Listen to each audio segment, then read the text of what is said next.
तो आज समझेंगे कुंडली का आठवां घर, जिसे कि मुश्किलों और परेशानियों का, रुकावटों का और न जाने कितनी तरह के झंझटों का घर माना जाता है। आपके इस घर में कौन से ग्रह बैठे हैं और आपके जीवन में किस तरह की परेशानियां लेकर आ रहे हैं? क्या यह घर खाली है? अगर खाली है तब भी इसकी ऊर्जा कुंडली में कहीं ना कहीं ग्रह के रूप में बैठी हुई है। आज मैं आपको समझाने वाला हूँ इस आठवें घर का राज, जो कि पाताल का घर माना जाता है, जो कि एक डीप रहस्य का घर माना जाता है। आपकी एक सोच, आपके अंदर के आइडियाज़ भी यहीं से आते हैं। आपको ये आठवां घर बहुत कुछ दे सकता है और बहुत कुछ ले भी सकता है। अगर इस घर को हमने अच्छा रखा है या फिर इस घर को हमने सेट कर लिया तो हमारी परेशानियां दूर हो सकती हैं। आज आप अपनी कुंडली से ये देख पाओगे कि आठवां घर कैसे आपके लिए काम कर रहा है। ये पॉजिटिव काम कर रहा है या नेगेटिव काम कर रहा है। पॉजिटिव काम कर रहा है तो कैसे इसको पॉजिटिव बना के रखें। नेगेटिव काम कर रहा है तो कैसे इसकी नेगेटिविटी को दूर करके सकारात्मक प्रभाव और अपनी मुश्किलों और परेशानियों को दूर करने के लिए कुछ उपाय कर सकते हैं। चलिए समझते हैं।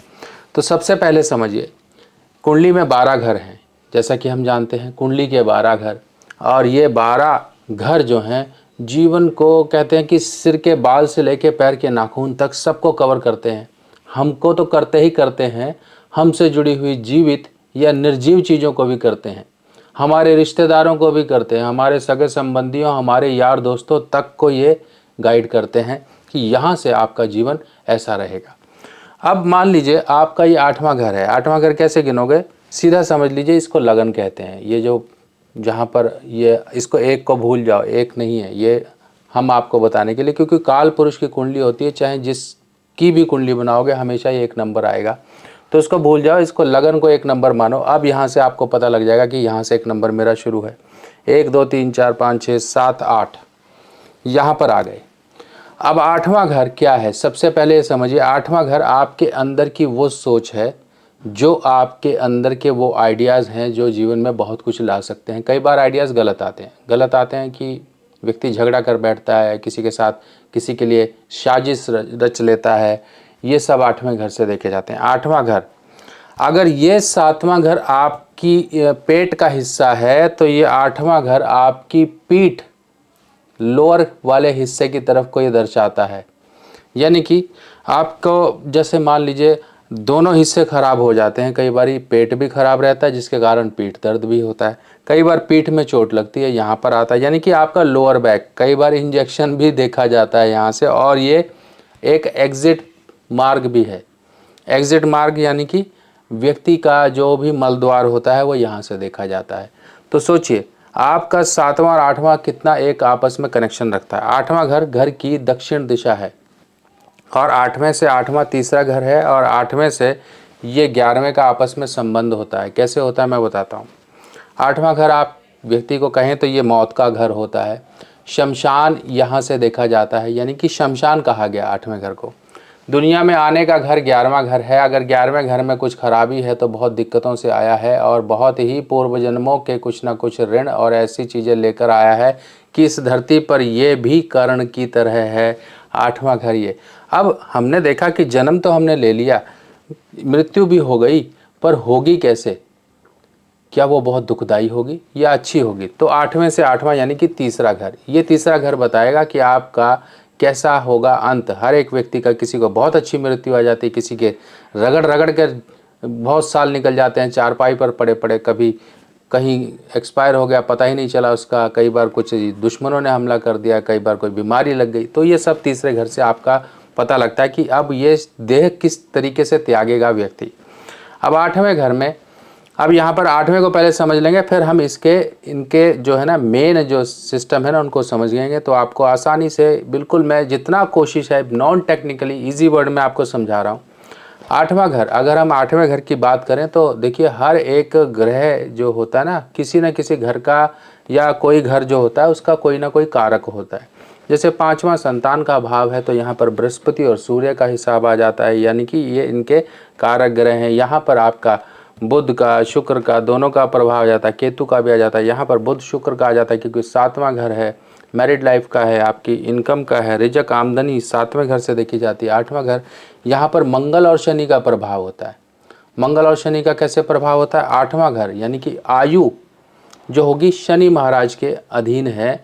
शनि महाराज आयु को गवर्न करते हैं। 8वां घर यानी कि जो उस शरीर में एक गर्मी है, एक ऊर्जा है, खून है, वो 8वें घर से यानी कि मंगल की राशि से देखा जाता है। तो बिना खून के शरीर नहीं, खून लाल है तो व्यक्ति जीवित है, खून जैसे ही पानी बन गया समझो व्यक्ति खत्म। तो इसी प्रकार से 8वां घर मंगल और शनि के कारकत्व में आता है, यानी कि इनके अधीन आता है। अब यहाँ पर मंगल और शनि, अब मंगल और शनि अगर आपके कुंडली में कहीं पर भी खराब हैं तो समझिए आपकी आयु पर न जाने कितने संकट आएंगे। कैसे आएंगे? कई बार आपने देखा होगा 8वां घर एक चीज़ और है, कन्फाइनमेंट भी है, जेल भी है। 8वां घर यात्रा भी है। 8वां घर वो अंडर द टेबल वाले काम भी हैं जो टेबल के नीचे से पैसा ले लेते हैं बाबूजी, ठीक है, वो 8वां घर भी है। और कुछ अनएथिकल काम भी हैं, क्योंकि यहाँ पर वो काम भी हैं जो हम देखते हैं कि भाई सब कुछ अच्छा अच्छा, पर अच्छे के पीछे यानी कि पर्दे के पीछे कुछ और ही चल रहा होता है, ये वो पर्दा है।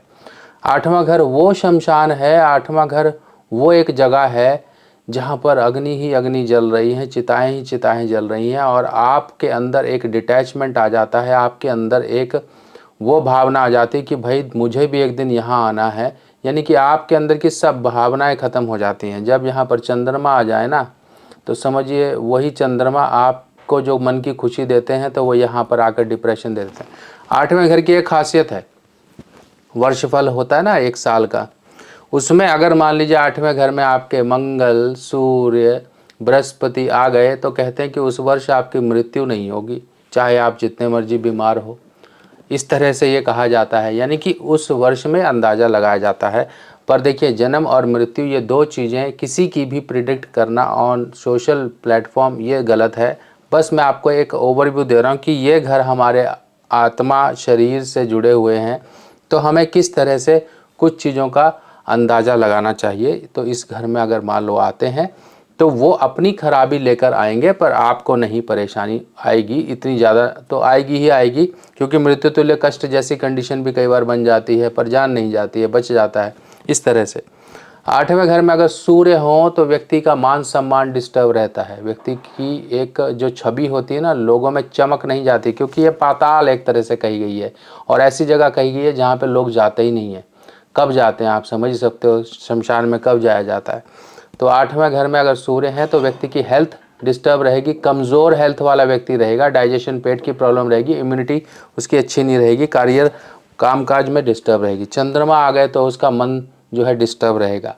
इसी प्रकार से अगर यहाँ पर बृहस्पति आ गए तो व्यक्ति के जीवन में बार बार उठापटक आएगी, व्यक्ति का ग्राफ झूले की तरह होगा, किस्मत इसी झूले की तरह रहेगी, ऊपर नीचे, कई बार तो ये व्यक्ति नीचे ही नीचे रह जाता है, झूठे आरोपों से फंसता है। अब बृहस्पति के बाद आ जाते हैं यहाँ पर शुक्र। शुक्र अगर यहाँ पर होंगे तो आपका जीवन साथी बहुत कठोर होगा, जीवन साथी की वाणी बहुत परेशानी वाली होगी। कई बार ऐसा होता है कि जीवन साथी स्वास्थ्य को लेके ही परेशान रहता है, आप उसके स्वास्थ्य को लेके ही परेशान रहते हो, आपकी मैरिड लाइफ एंजॉय हो ही नहीं पाती। बुध आ गए तो करियर में, हेल्थ में अचानक छोड़ देंगे। ये वर्षफल की कंडीशन है। अगर यहाँ पर परमानेंटली बैठे हैं तो वर्ष में आपका वो समय 8वां महीना, 6वां, 7वां, 8वां, प्लस माइनस 40 दिन पीछे, प्लस माइनस 40 दिन आगे, इस तरह से कर लीजिए तो आपको पता लग जाएगा कि आपका जन्मदिन कब आए। उसके एक दिन पहले, एक महीना पहले, एक महीना बाद में, ये समय आपका टाइम फ्रेम बहुत टफ वाला रहेगा। कोई ना कोई ऐसी अचानक परेशानियाँ करियर या हेल्थ को या फाइनेंस को लेकर आपके जीवन में आएंगी अगर बुध होगा तो। बुध के बाद अब यहाँ पर आ गए मंगल महाराज। मंगल महाराज आ गए तो ऐसे व्यक्ति का एक परमानेंटली लगन कुंडली में बैठे हैं तो 8वें घर में, तो ऐसे व्यक्ति के भाई बंधु होंगे नहीं, होंगे तो एज डिफरेंस होगा तो दूर दूर होंगे, तब भी आपस में दोनों के जीवन में संघर्ष होंगे, भाई को भाई का सुख नहीं मिलता है ऐसे केस में। यहाँ पर 8वें घर का मंगल यही कहता है। अब मंगल के बाद आ जाइए आप शनि महाराज। शनि महाराज होंगे 8वें घर में तो व्यक्ति दक्षिण दिशा के मकान में रहेगा तो प्रॉब्लम होगी, व्यक्ति को डाइजेशन, पेट, हेल्थ की प्रॉब्लम रहेगी, कुछ ना कुछ उसके जीवन में फाइनेंस की प्रॉब्लम रहेगी, क्योंकि सीधा दूसरा घर अफेक्ट होता है जो कि धन, कुटुंब, विवाह का होता है। अब इसके बाद आ जाते हैं राहु। राहु के लिए यही कहा है कोई बीमारी होगी पता नहीं चलेगा, लोग बीमारी में अक्सर भटकते रहते हैं। मैंने बहुत से केस देखे हैं, बहुत सी ऐसी चीज़ें मैंने यहाँ पे स्टडी की है। राहु जब 8वें घर में होता है, डिपेंड करता है कि शनि कैसे हैं कुंडली में और फैक्टर कैसे हैं, जैसे पितृदोष है या फिर आपके मंगल खराब हैं आपकी कुंडली में, साथ ही साथ बृहस्पति भी खराब हैं, तब यहाँ पर ये मंगल और ज़्यादा जहरीला हो जाता है या राहु और ज़्यादा जहरीला हो जाता है, क्योंकि राहु को कंट्रोल करने के लिए मंगल की शक्ति बची ही नहीं और तीसरा घर भी खराब हो गया। तो अभी जो है ना, मैंने कई लोगों को देखा कि बच्चा खेल रहा था, घर में एक्सरसाइज कर रहा था, वो गिरा, उसके सिर पर चोट आ गई। इस तरह से राहु अचानक प्रॉब्लम देता है, सिर की प्रॉब्लम देता है, कई बार पेट की आंतों की प्रॉब्लम देता है। मैंने अल्सर तक होते हुए लोगों को, बच्चों को देखे हैं, उनको डाइजेशन, पेट की ऐसी गंभीर प्रॉब्लम रहती है। 8वें घर के राहु की प्रॉब्लम आती है, झूठा आरोप लगा के फंसा देता है, कई बार ये नेगेटिव होता है तो व्यक्ति के जीवन में अचानक से प्रॉब्लम आएंगी, कारोबार कामकाज में कुछ ना कुछ दिक्कत होगी, झूठे आरोप लगेंगे, उड़ते तीर आकर लगते हैं 8वें घर के राहु के लिए। केतु 8वें घर में होगा, संतान को दिक्कत देगा, संतान बाधा क्रिएट करेगा, आपके ऊपर ऊपरी शक्तियाँ ज़्यादा हावी रहेंगी, आपको शरीर में दर्द रहेगा, लोअर बैक पेन आपको रहेगा, और या फिर कमर से नीचे के जो दर्द हैं वो आपको यहाँ पर केतु 8वें देगा, किडनी या स्किन की प्रॉब्लम देगा। अब आपने समझ लिया कि ये ग्रह आ गए, ये घर का ये असर है। अब यहाँ पर बचाना क्या है, ये घर आपका खाना बनाने का स्थान है, अग्नि का स्थान है, इतना समझ लो। अब अग्नि का स्थान अगर यहाँ पर मंगल है और आपका दक्षिण की तरफ ही अगर आपका किचन है, तो यहाँ पर ये मंगल आपके खराबी पैदा करेंगे। अगर यहाँ पर शनि है और आपका पश्चिम की तरफ यानी कि वेस्ट की तरफ खाना बनाने का स्थान है, तो शनि मंगल यहाँ दोनों मिल जाएंगे, तो आपके जीवन में अचानक बीमारियां, और ये ऐसे घर में बीमारियां बहुत रहती हैं। ये हो गए। बुध यहाँ पर आगे दक्षिण दिशा के मकान में नहीं रहना, सूर्य यहाँ पर आगे दक्षिण दिशा के मकान में नहीं रहना, केतु यहाँ पर आगे दक्षिण दिशा के मकान में नहीं रहना। क्यों? क्योंकि ये दक्षिण दिशा है और यहाँ पर ऐसे ग्रह आकर बैठ गए जो आपके जीवन में परेशानियाँ लेकर आएंगे। अब आपने समझा कि भाई इस तरह से यहाँ पर ये कारक कंडीशन बनती है, यहाँ पर ये इस तरह की कंडीशन बनती है। अब हम बात करते हैं थोड़ा सा वैदिक का हिसाब, क्योंकि देखिए लाल किताब जो बनी है ना वो वैदिक से ही बनी है। ये ना सोचिए कि कहीं से आ गई, उसमें सारा वैदिक है। बस ये है कि लाल जो हम ट्रेडिशनल जो अपनी ज्योतिष करते हैं उसमें थोड़ा लंबे तरीके से, लाल किताब में शॉर्टकट्स के तरीके से बिल्कुल डायरेक्ट ये इस तरह से पता लग जाता है कि हाँ ये है, ये है, ये है। अब यहाँ पर आपको देखना है कि आपकी कुंडली में यहाँ पर कौन सी राशि बनती है। आपको मैं एक तरीका बताता हूँ, आपको करना क्या है। नहीं कुछ समझ आ रहा ना, तो सीधा ये देखिए यहाँ पर आपकी राशि क्या बनती है। कोई भी राशि बनेगी, आप यहाँ पे देखो अपनी कुंडली में, यहाँ पे 2 नंबर भी लिखा हो सकता है, 4, 5, या फिर यहाँ पर आपके कोई भी नंबर लिखा हो सकता है 1 से लेकर 12 के बीच में। जो नंबर लिखा है उस राशि का स्वामी देख लीजिए। मान लीजिए 4 नंबर लिखा है तो चंद्रमा, 6 नंबर लिखा है तो बुध, 7 नंबर लिखा है तो शुक्र। इसी तरह से यहाँ पर नंबर देख लीजिए क्या लिखा है आपके 8वें घर में। ये घर 8वां है पर यहाँ पे नंबर यानी कि राशि क्या लिखी हुई है। आपने वो राशि के स्वामी की उपाय करने शुरू कर देने हैं। उस राशि के स्वामी के उपाय करोगे, परेशानियां आपकी कम हो जाएंगी, क्योंकि यही वो ग्रह है जो आपको दशा, अंतरदशा, गोचर हर जगह आपको रुकावट है, क्योंकि 8वां घर है, रुकावटें तो आएंगी ही आएगी। इस तरह से आप अपनी परेशानी को पकड़ सकते हो, इस तरह से आप अपने उपाय कर सकते हो। बाकी देखिए आपको ये पता होना चाहिए कि आपके शनि खराब हैं कि कौन से ग्रह खराब हैं। इसके लिए मैं आपके लिए शनि रिपोर्ट लेकर आया हूँ। आप शनि रिपोर्ट बनवा कर पता कर सकते हो कि शनि खराब है कि नहीं है, राहु खराब है कि नहीं है, कौन से ग्रह की क्या दशा आएगी, कब 7.5 ये सारा कुछ पता लग जाता है उसके अंदर शनि रिपोर्ट में। बाकी 16 मई को आ रही है शनि अमावस्या, और इस दिन आप अपने ऊपर चल रहे इस तरह के आयु संकट को, शनि महादशा, 7.5 या कुछ भी इस तरह की परेशानी चल रही है, इन सब परेशानियों का निवारण पा सकते हो। ये अमावस्या भी है, ज्येष्ठ महीने की अमावस्या, सबसे बड़ी अमावस्या इसे कहा जाता है। अमावस्या, वट सावित्री और शनि जयंती, अब इस सब तरह से समझ सकते हो। इस दिन रुद्राभिषेक करिए शनि महादेव का, शनि महाराज का आप पूजन करिए, क्योंकि शनि महाराज के जो आराध्य देव हैं ना महादेव हैं, तो इसी तरह से आप उनके आराध्य का पूजन करिए। सुबह सुबह, शाम को शनि महाराज का पूजन करिए। अब दिन में जो है अपने पितरों का तर्पण दान इत्यादि करिए, पिंड दान करिए। देखिए कैसे आपका ये समय मुश्किलों वाला निकल जाएगा।